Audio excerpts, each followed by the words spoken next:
Hello. Good afternoon, Chair Dolan, Vice Chair Serino, Ranking Member Sykes, and esteemed members of the Senate Finance Committee.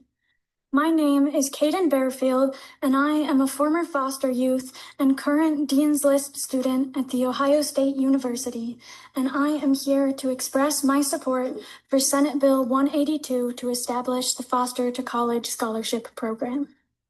I'm very grateful to have the platform and the privilege to speak with my legislators today. For context, I was in foster care as a teenager and have spent my entire adult life participating in organizations which serve current and former foster youth. It is not just from my personal experience, but also the experiences of my community that inform my speaking today. In 2023, I graduated from Columbus State Community College with a 2-year degree that took me 4 years to complete. While there's nothing wrong with this, issues such as housing insecurity impaired my ability to be a traditional student.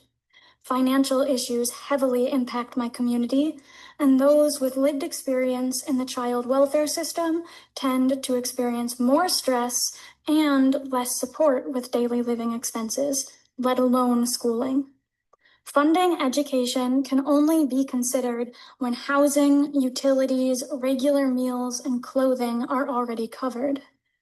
I was able to graduate Columbus State due to pandemic and emergency funding, which no longer exists, including Ohio Reach, a program that specifically supported me as a former foster youth, which has since been defunded.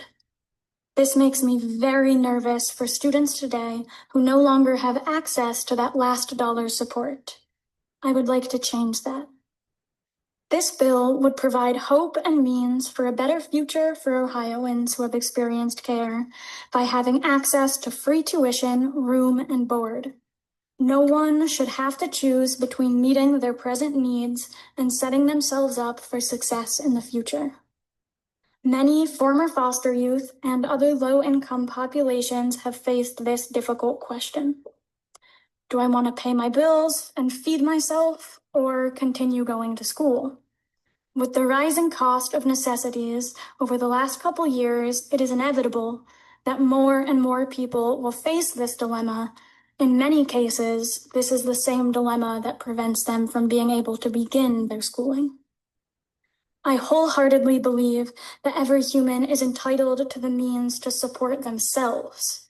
This isn't about handouts. It is about enabling a strong foundation to be built so that we can support ourselves without relying on assistance programs for the rest of our lives, so that we are not living paycheck to paycheck, so that our talents are not dampened by skipping meals and the stress of survival. The more impoverished we become, the harder it is to climb back out due to the accumulative stress and consequence of a lifestyle of struggle. If we are supported fully and early in our lives, then we are set to support ourselves and our families for the rest of our lives. We would be given the means to uplift our local economies and communities, and we are eager to prove our capacity for exponential positive change. To quote Children's Defense Fund, Ohio ranks near the bottom of the country for young adults who are in foster care reaching their potential. 40% lack a high school diploma, more than half were unemployed at age 21, and more than 1 in 3 experienced homelessness. When youth do not believe they are likely to succeed, even when they try their best, the lack of hope and security can cloud judgment and lead to behavioral issues. I spent over a year in congregate care facilities specifically targeted for youth with behavioral and mental health issues. I can promise that a leading cause of behavioral and mental health issues stem from this overwhelming feeling of inescapable hopelessness. This stems from lack of resources to live a stable, safe life. I don't want my community to keep fighting for our lives to have our basic human needs met. This is stifling our potential in the time it consumes and the exhaustion it produces. It would be an enormous game changer in care to have known that if I can just make it through this hard time, I would have the means going into adulthood to create a better life for myself. I truly believe that if more teens in care knew the Foster to College Scholarship Act would help them reach their potential, not only would we immediately see those high school graduation numbers climb, but the incidences of self-harm, suicide attempts, and overdoses in current and former foster youth would fall. We would have another option. I am 23 years old, and I cannot count on my fingers how many of my friends and the kids that I grew up with passed away. These numbers are terrifying, and it is beyond heartbreaking the danger that youth will put themselves through when they feel they have no other options. Personally, I have stayed in places I knew I was not safe just to have a roof over my head. This is, however, preventable. It is detrimental to specifically and directly allocate funds towards tuition, room, and board for foster care alumni. Suggesting that former foster youth rely on existing scholarship and grant options simply does not consider the reality of circumstances that foster youth have faced. When I was in care, we only had school for 3 hours a day. I was supposed to be a sophomore, but I was in the same classroom as people who were supposed to be in 7th grade and people who were supposed to be high school seniors. There were 0 options for extracurricular activities or honors programs, which I had participated in before entering care. When I returned to public school, I was years behind my peers, and there was nothing I could do about it. Even though I have an associate's degree, I still lack a high school education and find myself playing catch-up. Many teens in care switch schools multiple times or experience similar subpar schooling in the facilities they reside in.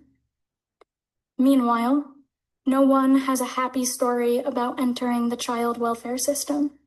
There are countless studies that validate the cognitive and memory issues experienced after trauma, especially recurring complex trauma, which many foster youth experience.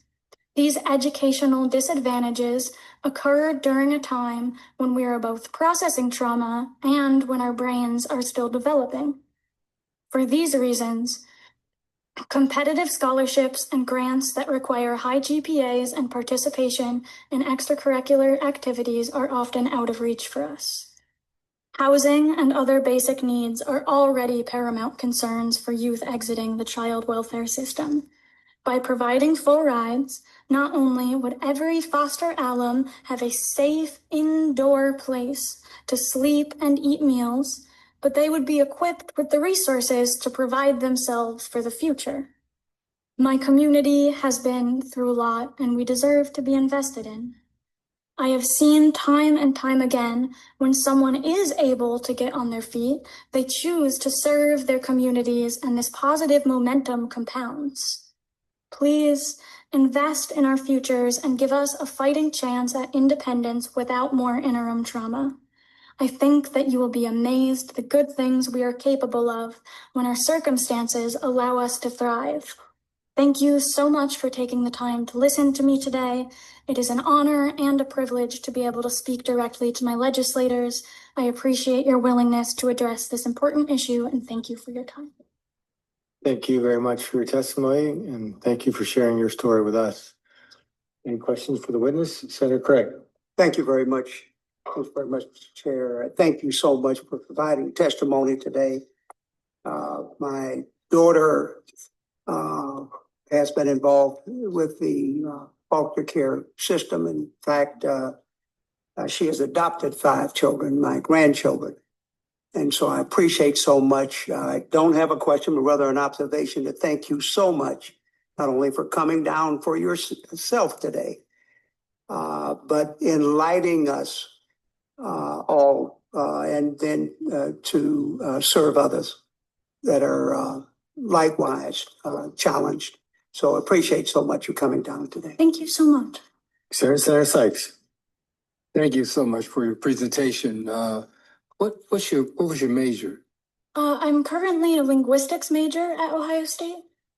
You've made a very outstanding presentation. I'm sure you're going to have a great future. Thank you so much for the information you shared today. Thank you so much.